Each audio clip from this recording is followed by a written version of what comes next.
오늘은 성령님에 대해서 말씀을 드리고자 합니다. 성령님에 대해서 성경 말씀에 많이 나와 있는데 그 중에 성령님의 역사하신 것 가운데 한 4가지만 가지고 말씀을 드리고자 합니다.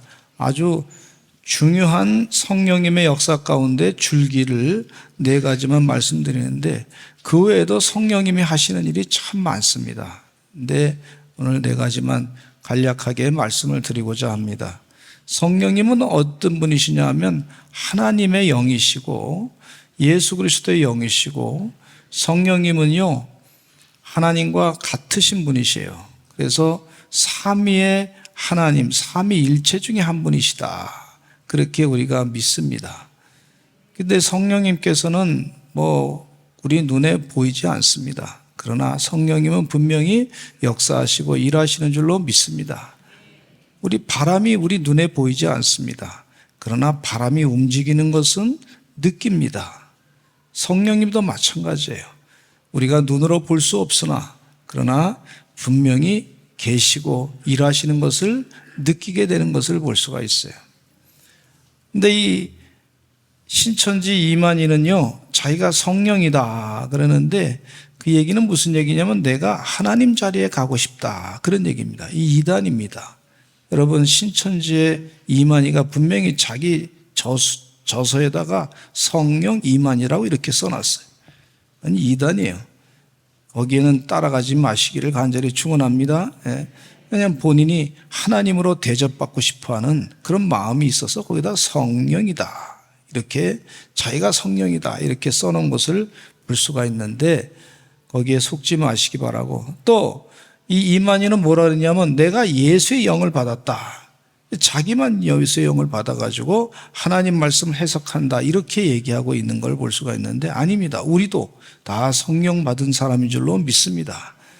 그래서 잘못된 가르침에 속지 마시기를 바랍니다. 이 성령님은 첫째는 무엇을 하시냐면요 우리에게 죄를 깨닫게 해주세요.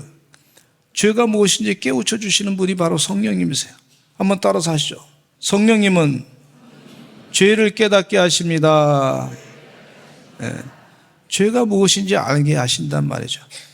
죄를 덮어주시는 분은 하나님이시고 예수님의 사랑인데 그러나 죄를 알게 하시는 분이 바로 성령님이세요. 성령님께서 우리의 죄가 무엇인지 잘못된 것이 무엇인지 우리가 영원히 죽을 죄에 빠졌는데 그 영원히 죽을 죄에서부터 건져주시고자 하시는 분이 도와주시는 분이 바로 성령님이세요. 죄가 무엇이고 죄를 더 짓지 마세요 하고 권면하시는 분이 바로 성령님이세요. 마음의 양심에 영적으로 가책을 누릴 때가 있어요. 그럴 때 성령님이 나한테 역사하는구나 하는 것을 깨닫고 더 감사하시기를 간절히 축원합니다. 이 성령이 충만했던 사도 바울은요 로마서 1장에 그 거의 서론 부분이라고 볼 수 있어요. 로마 교회에 편지를 보냈는데 근데 이 편지를 보낸 그 서론 부분의 1장에 죄에 대해서 쫙 언급해 놓고 있어요. 성령이 충만해서 사도 바울이 로마 교회에 편지를 썼는데 죄에 대해서 서론 부분에 쫙 쓴 것을 보면은 이건 성령님이 죄를 가르쳐 주신 거예요. 어떤 죄가 있다. 예수님 믿기 전에는요 이 성령에 민감하지 않았던 성령이 충만하지 않았던 그는 자기가 의인인 줄 알고 예수 믿는 사람들을 잡아 죽이려고 했던 그런 행동을 했어요.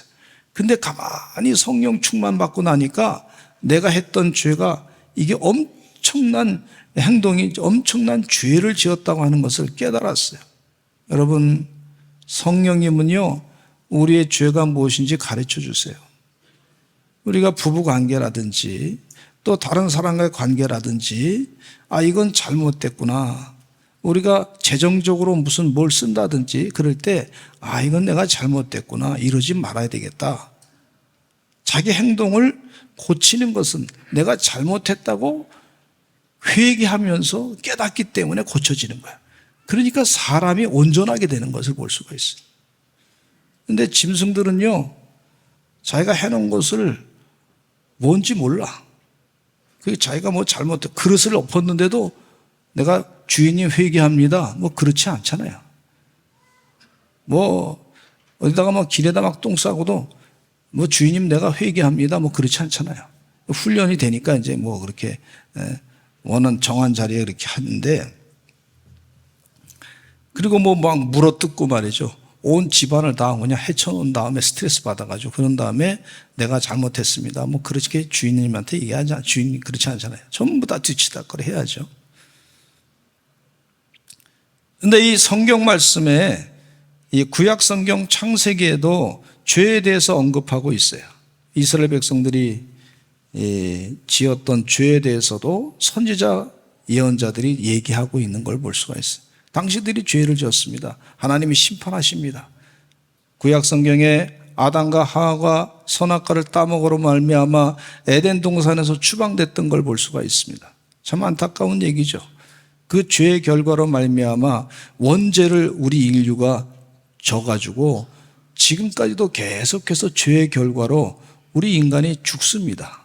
죄의 싹은 사망이라 그랬어요. 육신으로 죄의 결과는 사망이라 그랬는데 그 죄의 결과를 계속 경험하고 있는 거예요. 소돔과 고모라 성이 멸망당했는데 하나님이 싫어하시는 행동을 음란으로 말미암아 그 성이 하나님의 심판을 받았던 걸 볼 수가 있어요. 하나님이 싫어하는 죄가 분명히 있구나 하는 것을 우리가 예수 믿으면서 깨닫는데, 그 성령님께서 깨우쳐 주시는 은혜예요. 여러분, 이 은혜 가운데 사시기를 간절히 축원합니다. 은혜가 있어요. 은혜. 또 십계명을 통해서도 이 죄가 무엇인지 하나님께서 가르쳐주고 있어요. 나 외에 다른 신을 섬기지 말라. 하나님 외에 다른 신을 섬기면 이게 죄라는 거예요. 또 여호와 하나님의 이름을 망령되이 일컫지 말라. 그런데 하나님 여호와 이름을 막 우습게 생각하고 가볍게 여기는 것도 죄라는 거예요. 또 살인하지 말라, 간음하지 말라, 도둑질하지 말라, 거짓 증거하지 말라, 남의 것을 탐내지 말라, 이런 말씀, 신명기 말씀에 보면은요, 이것이 죄라는 거예요. 죄가 무엇인지 분명히 이스라엘 백성들에게 가르쳐주고 있어요. 죄의 심각성에 대해서 이스라엘 백성들에게 깨우쳐 주시는 그런 말씀인 것을 볼 수가 있어요. 주의 은혜 가운데 성령 충만하셔가지고 내가 죄가 무엇인지 깨닫고 사시기를 간절히 축원합니다. 요한복음 16장 8절에 이런 말씀하고 있어요. 같이 읽어보겠습니다. 시작. 그가 와서 죄에 대하여 의에 대하여 심판에 대하여 세상을 책망하시리라. 성령님께서 죄에 대해서 의에 대해서 심판에 대해서 세상을 책망하신다. 분명히 죄에 대한 대가를 치러야 된다 하고 그것에 대해서 가르쳐 주시는 분이 성령님이시단 말이에요. 죄의 심각성을 예수님께서 잘 알고 계시고 성령님께서 잘 알고 계시는 것을 볼 수가 있어요. 우리보다 죄가 엄청난 우리의 그 인생의 영생을 사는 것을 방해하게 하는 것이 바로 이것이 죄악이라는 것을 우리 주님께서 너무 잘 알고 계세요. 성령님께서도 잘 알고 계세요. 의사 선생님들은 병의 심각성과 바이러스의 심각성을 너무나 잘 알고 있습니다. 좋은 의사 선생님은 이게 바이러스가 수술할 때 침투하면, 병균이 침투하면 위험하니까 그것에 대해서 아주 기초적으로 잘 바이러스를 다 죽이는 그런 일을, 균을 죽이는 일을 먼저 하지 않습니까? 좋은 의사 선생님들은요, 병의 원인이 뭔지 잘 또 이렇게 알게 돼요. 알아서 가르쳐 줍니다. 병의 원인이 이렇습니다.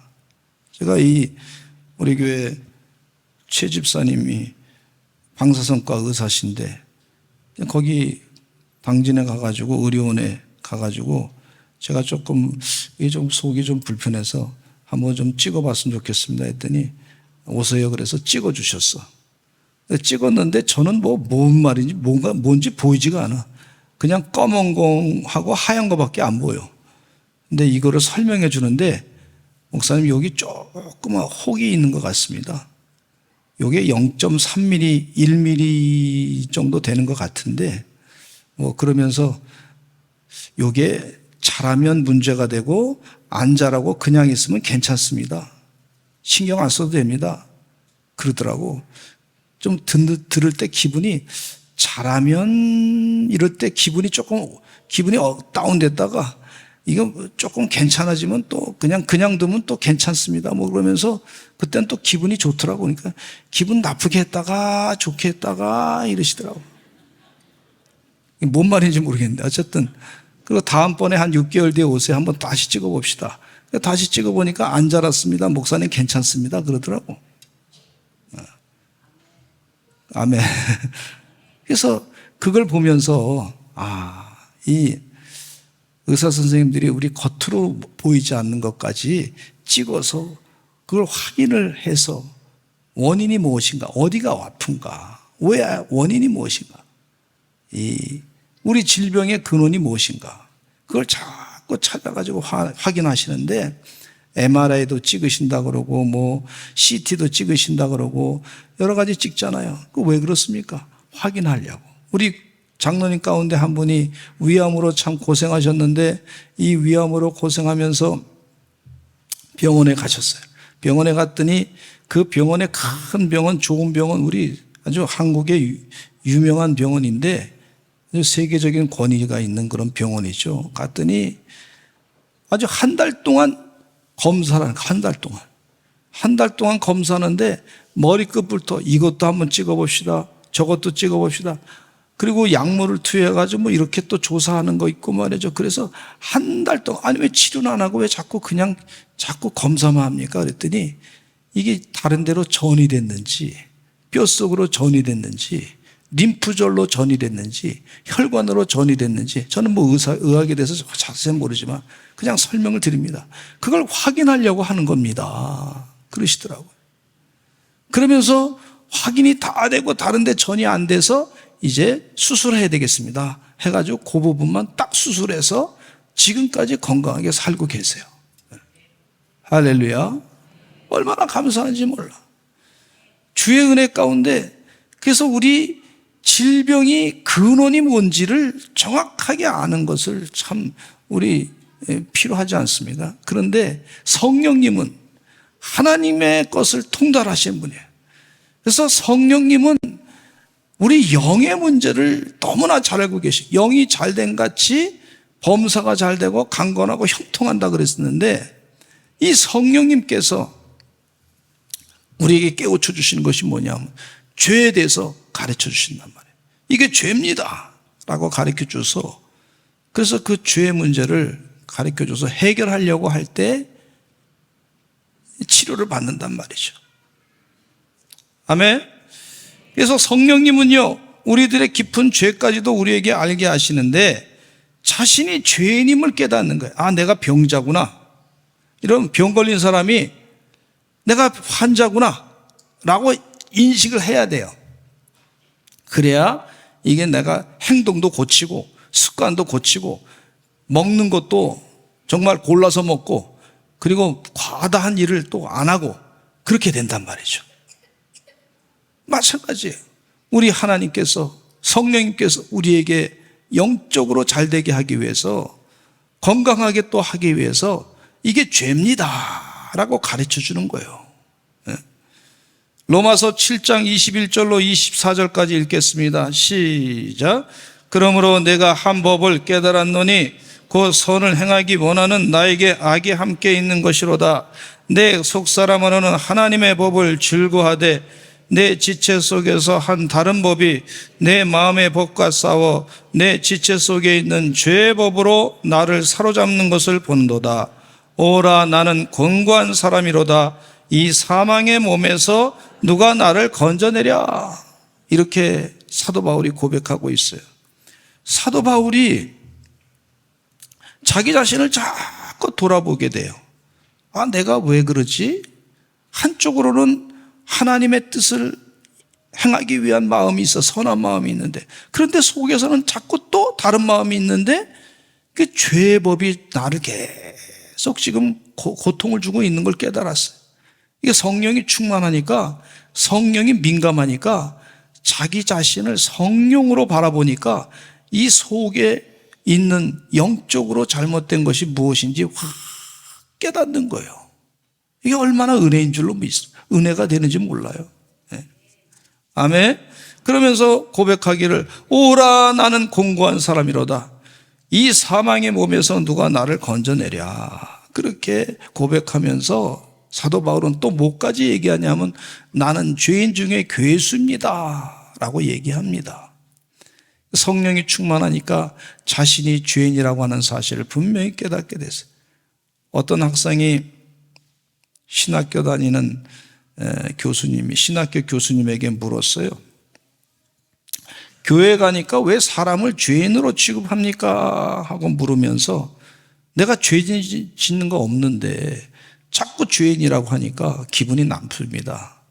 마음이 불편합니다. 그렇게 얘기를 했어요. 그랬더니 교수님이 그 말에 대해서 가르쳐 얘기합니다. 우리가 지금 계몽주의 철학에 영향을 받고 있습니다. 계몽주의 철학은 사람이 죄인이라고 하는 것에 대해서 안 가르쳐 줍니다. 그런데 이 계몽주의 철학은 18세기 또 19세기 이후에 많이 발전했는데 이 독일 철학이 상당히 주도적인 역할을 했던 것이 계몽주의 철학에 영향을 받았던 그런 나라가 바로 독일인데 독일은 철학적으로 상당히 인정을 받았던 나라예요. 그런데 그 독일이라고 하는 나라가 유명한 철학자들 많이 만들어냈잖아요. 헤겔이라든지 칸트든지 유명한 철학자들이 많이 있어요. 그래서 신학이 또 발전했던 그런 것도 있지만 나중에 보니까 그 나라에서 전쟁이 1차 세계대전하고 2차 세계대전이 일으켜졌어요. 그리고 그 유럽이 말이죠. 사람들이 많이 죽었어요. 계몽주의 철학에 의해서 영향을 받았는데 사람이 죄인이라고 하는 사실을 자꾸 인정 안 하니까 결국 사람의 이성으로 뭐든지 다 할 수 있다고 하는 교만한 마음으로 인해 가지고 그래서 사람들이 많이 죽었어요. 그게 죄죠, 죄. 죄의 결과예요. 그건 또 아직 인정을 안 해. 어떤 사람들은 모택동을 상당히 좋아한다고 하는 사람이 있어요. 끔찍한 얘기 하지 마시라고 해요. 모택동이 몇 명을 죽였냐면 5천만 명을 죽이고 8천만 명을 죽였다는 얘기가 있어요. 그런데도 좋아한다는 거예요. 기가 막힌 얘기죠. 히틀러도 말이죠. 예?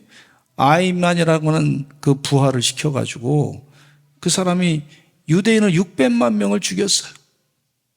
근데 이 아이만한 사람을 나중에 전범 이 재판을 하게 되는데 재판을 하면서 보니까 아이만인 사람이 그냥 평범한 일반 사람 같아. 그런데 그 사람은 얘기하기를 변론하기를 뭐라 하냐면 나는 그냥 시키는 대로 했을 뿐입니다. 시키는 대로. 위에서 시키는 대로 했을 뿐입니다. 그런데 600만 명을 독가스실에다 집어넣고 막 죽이고 말이죠. 그 인간의 죄성이에요, 죄성. 여러분, 우리 인간이 남들이 보지 않는다 그래서 죄 짓는 경우가 많이 있습니다. 또 혼자 할 때는 죄책감을 많이 느끼는데 죄를 질 때 여러 사람이 같이 하면 죄책감을 안 느껴요. 이게 군중심리에 의해서 죄책감이 좀 떨어지는 걸 볼 수가 있어요. 그래서 우리 인간이 말이죠. 이 죄인이라고 하는 사실을 자꾸 깨달아야 될 줄로 믿습니다. 죄인이야, 죄인. 지금도 전쟁을 치르고 있는데 우크라이나하고 말이죠. 러시아하고 전쟁을 치르고 있는데 그 전쟁 범죄가 얼마나 심각한 살인 범죄가 있는지 몰라요. 이 민간인들 막 학살하고 막 죽이고 그런 일이 다반사이지 않습니까? 인류 문명이 지금 발전했다 그러는데 인류 문명이 발전한 게 아니라 죄악이 점점 더 늘어나는 것 같아. 죽음이 더 늘어나는 것 같아. 그리고 지금 21세기 현대 문명이 최고로 발전했다 그러는데 세상에 지진 한번 나니까 말이죠. 사람들이 많이 이게 무슨 완전 전쟁터보다 더 심한데. 근데 그것을 지진에 대해서 미리 예비하고 대비해가지고 건물을 잘 졌으면 좋았을 거. 하나는 아쉬움이 있잖아요. 그 20, 30년 뒤를 사람들이 알아보지 못하는 거예요. 모르는 거예요. 앞으로 점점 더 어느 목사님이 그러다 점점 더 큰 지진이 올 것 같습니다. 그렇게 얘기하시는 분도 계시더라고. 주의 은혜 가운데 우리 인간의 죄가 뭔지 늘 깨달았고 성령님이 가르쳐 줄 때 감사하시기를 간절히 축원합니다. 두 번째는요. 예수 그리스도로만 구원을 받을 수 있음을 가르쳐 주고 있어요. 성령님은. 따라서 합시다. 예수 그리스도 외에 다른 이름으로 구원받을 수 없습니다. 로마서 8장 1절과 12절 말씀 읽어보겠습니다. 시작. 그러므로 이제 그리스도 예수 안에 있는 자에게는 결코 정죄함이 없나니 이는 그리스도 예수 안에 있는 생명의 성령의 법이 죄와 사망의 법에서 너를 해방하였습니다. 그랬어요. 예수 그리스도 안에 있는 생명의 성령의 법이 죄와 사망의 법에서 너를 해방했다 그랬어요. 여러분, 예수 그리스도로만 우리가 구원받음을 분명히 고백하시는 여러분 되시기를 간절히 축원합니다. 로마서 8장 11절에 보면 또 이런 말씀이 있어요. 같이 읽어보겠습니다. 시작. 예수를 죽은 자 가운데서 살리신 이의 영이 너희 안에 거하시면 그리스도 예수를 죽은 자 가운데서 살리신 이가 너희 안에 거하시는 그의 영으로 말미암아 너희 죽을 몸도 살리시리라. 여러분, 성령이 충만하면요, 죄를 깨닫게 되고 예수님을 사모하게 되고 예수님 해결해 주세요라고 기도하게 되고 기도할 때 죽을 몸도 살리시게 하시는 하나님의 은혜가 그 가운데 있는 줄로 믿습니다. 그래서 예수님으로 말미암아 구원받는다고 하는 사실이에요. 사도 베드로와 요한은 성전 미문에 기도하러 갔습니다. 사도행전 3장에 성전 미문에 앉아있는 이 안진뱅이에게 베드로가 뭐라고 얘기했냐면 은과 금은 내게 없으나 내게 있는 것으로 내게 주노니 곧 나사렛 예수 그리스도의 이름으로 일어나 걸어라 그랬어요. 예수 그리스도의 이름으로 일어나 걸어라. 그랬더니 안진뱅이가 순식간에 일어나서 걷고 뛰며 찬양하며 성전에서 기뻐했던 걸 볼 수가 있어요. 예수 그리스도의 이름으로 구원받는 거예요. 이 성령 충만을 받았던 사도 베드로는요, 예수님의 잡히시던 날에는 예수님을 3번이나 부인했어요. 난 모릅니다. 내가 알면 나를 차라리 그냥 난 저주받은 사람이야. 이렇게까지 얘기했던 사람이에요. 그런데 성령 충만하고 난 다음에 사도 베드로는 설교하기를 이렇게 설교합니다. 사도행전 4장 12절 이런 말씀이 있어요. 시작. 다른 이로서는 구원을 받을 수 없나니 천하 사람 중에 구원을 받을 만한 다른 이름을 우리에게 주신 일이 없음이라 하였더라 그랬어요. 주의 은혜 가운데 예수 그리스도의 이름으로 구원받습니다. 그래서 자꾸 여러분 예수님 기도하시기를 간절히 축원합니다. 예수님 나의 이 부족함을 깨우쳐 주시옵소서. 예수님 어떤 말을 할까 지혜를 더하여 주시옵소서. 주님 나를 변화시켜 주시옵소서. 나는 죄인입니다. 주님 도와주시지 않으면 내가 살아갈 수 없습니다. 그렇게 기도하시는 여러분 되시기를 간절히 축원합니다. 예수님께서 나를 구원해 주십니다. 예수님만이 구세주이십니다. 이걸 가르쳐 주시는 분이 누구냐? 성령님이시에요. 성령님. 그러니까 우리 사랑하는 성도님들은 교회 와서 예배드리고 기도할 때 사도신경을 고백할 때 진심으로 기도하게 되면 사도신경을 고백하게 되면 그 사람은 마음 가운데 이미 성령이 임한 사람인 줄로 믿습니다. 성령님이 하시는 일이에요. 그리고 3번째, 성령님은 어떤 분이시냐면 우리 믿음이 자라게 하세요. 믿음이 자라게. 따라서 합시다. 믿음이 자라게 하십니다. 근데 믿음이 자랄 때 말씀과 기도가 꼭 필요합니다. 근데 믿음이 자랄 때 하나님 말씀이 나에게 주신 말씀으로 받아들이는 거예요. 그 사람은 믿음이 점점 자랍니다. 부정적인 생각이 자꾸 없어집니다. 우리 주님께서 역사하셔서 하나님의 뜻대로 우리가 온전히 영생의 삶을 삽니다. 이런 믿음을 점점 자라게 하시는 분이 바로 성령님이시단 말이죠. 저도 마음이 컬컬하고 힘들어서 목회를 그만둘까 생각하고 기도원에 가서 기도했어요. 하나님 나에게 응답해 주지 않으면 내가 기도원에서 내가 이 목회 그만두겠습니다. 간절히 기도했더니 응답이 한마디가 딱 왔는데 그 성경 말씀이에요. 성경 말씀. 이사야 43장에 너는 내 것이다 하는 이 음성을 들었어요. 근데 이 음성이 말이죠, 그냥 귀로 들은 게 아니라 몸에 그냥 등어리 땀이 나게 하면서 탁 치면서 하시는 말씀이더라고. 한마디 한마디. 근데 그 말씀이 어디서 나온 말씀이냐? 성경 말씀이에요. 성경 말씀. 성경 말씀으로 그냥 팍 부딪혀가지고, 그래서 성경 말씀을 다시, 이 말씀은 나에게 주신 말씀이구나, 그러면서 말씀을 읽으면서 점점 깨닫게 해주시더라고. 제가 너무너무 힘들어가지고 한 기도원에 같이 방에 계신 목사님하고 한참 만나서, 올해가 장로교 목사님이신데 그분하고 친분이 없었는데 그날 와서 이제 만나서 얘기했는데 제가 불평을 자꾸 얘기했어. 이래서 내가 힘들었습니다. 저래서 힘들었습니다. 이래서 힘들었습니다. 그랬더니 그 목사님이 하나님이 보내신 것 같아. 뭐라 그러시냐면, 목사님, 욥이 자기가 잘못해서 고난받았습니까? 네? 이 마귀가 시험에서 고난받았지.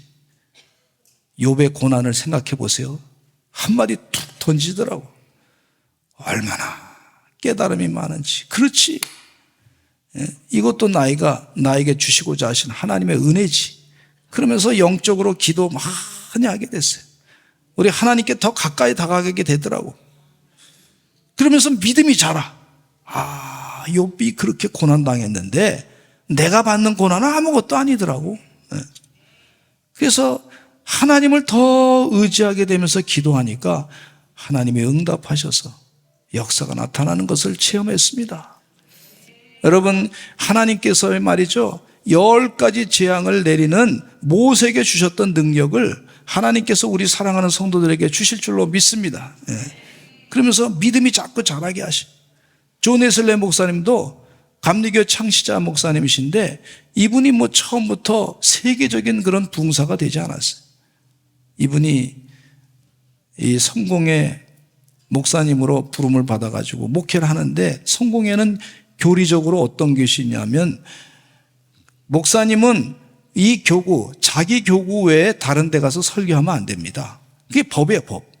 다른 교구에 가서 설교하면 목회직을 그만둬야 됩니다. 이게 법이에요. 그런데 이분이 성령 충만함 받고 난 다음에 보니까, 은혜 받고 난 다음에 보니까 성경 말씀은 그렇지 않단 말이에요. 성경 말씀은 온 세계 가서 복음을 전하라 그러는데, 그래서 자꾸 복음을 가서 전한 것이 고아원에 가서 복음 전하고, 광산에 가서도 복음 전하고, 시장에 가서도 복음 전하고, 또 교도소 가서도 복음 전하고, 그러면서 온 군데 다 다니면서 아주 어려운 빈민촌에 가서도 복음 전하고, 그러니까 자기 교구를 떠나야 되는 거예요. 그래서 마음 가운데 자꾸 감동돼가지고 그렇게 복음을 전하다 보니까 이 성공의 목사님들이 자꾸 뭐라 그래가지고 힘들었어요. 그래서 나중에 교단을 이제 탈퇴해가지고 이 감리교를 세웠는데, 근데 성령이 충만하고 나니까 하나님이 역사하셔가지고 이런 말씀 하나님께서 자신에게 주었어요. 세계는 나의 교구다, 이렇게 얘기했어요. 한번 따라서 하실까요? 세계는 나의 교구다. 할렐루야. 세계가 나의 교구입니다, 이렇게 선포했어요. 믿음이 자랐어요. 교구 안에서만 하는 게 목사의 일인데, 이거 자꾸 믿음이 자라다 보니까 아닙니다, 세계가 내 교구입니다, 그렇게 선포했던 것을 볼 수가 있습니다. 성령은요, 우리 믿음이 자꾸 성장하게 하시는 줄로 믿습니다. 네 번째, 전도의 능력을 주시는 줄로 믿습니다. 성령이 충만하니까 전도하게 됩니다. 부활하신 후 예수님께서 승천하시기 전에 하신 말씀인데요, 사도행전 1장 4절로 5절 읽겠습니다. 시작. 사도와 함께 모이사 그들에게 분부하여 이르시되 예루살렘을 떠나지 말고 기다리라. 요한은 물로 세례를 베푸었으나 너희는 몇 날이 못되어 성령으로 세례를 받으리라 하셨느니라. 성령으로 세례를 받을 것을 말씀하시면서 예루살렘을 떠나지 말고 성령을 선물로 기다리라 그랬어요. 성령을 선물로 기다릴 때 열심히 기도했습니다. 마가의 다락방에서 120명의 성도들이 모여가지고 기도했을 때 성령이 오순절날 강력하게 역사해가지고요, 입에 입이 확 이렇게 불이 내려오듯이 입 모양이 그렇게 내려왔고 각자 우리 성도들의 머리 가운데 불이 하나씩 다 임해가지고 말이죠. 성령이 충만하게 역사했어요. 성령이 충만했던 그들은요, 가만히 있을 수가 없어가지고 복음을 전하게 되는데 예루살렘 광장에 가서 이 방언으로 열심을 다해서 복음을 전했던 걸 볼 수가 있어요. 유월절을 지키러 왔던 많은 유대인들이 그 각자 나라의 방언들이 있는데 그 방언으로 말씀을 전했던 걸 볼 수가 있어요. 그렇게 열심히 전하다 보니까 또 그것에 대해서 비아냥거린 사람이 있지 않습니까? 저 사람들이 낮에 지금 술 취했구나 이렇게 얘기했단 말이에요. 그러니까 사도 베드로가 뭐라 그랬냐면 요엘서 예언자를 들어가지고 설교를 합니다. 이렇게 설교했어요. 사도행전 2장 17절로 18절의 말씀입니다. 시작. 하나님이 말씀하시기를 말세에 내가 내 영을 모든 육체에 부어주리니 너희의 자녀들은 예언할 것이요 너희의 젊은이들은 환상을 보고 너희의 늙은이들은 꿈을 꾸리라. 그때 내가 내 영을 내 남종과 여종들에게 부어주리니 그들이 예언할 것이요. 할렐루야. 하나님의 영이 말이죠, 그 남종과 여종들에게도 늙은이에게도 젊은이들에게도 부어줄 것이다. 할렐루야. 그랬더니 사도 베드로와 그 요한이 말이죠, 사도들이 산헤드린 공회에 가가지고 예수의 이름으로 복음 전하지 말라 그랬을 때 성령 충만해가지고 우리는 끝까지 복음을 전해야 됩니다. 예수의 이름으로. 그러니까 산헤드린 공회에서 또 그 사도들을 때려가지고 내보냈어요. 예수 이름으로 복음을 전하지 말라고.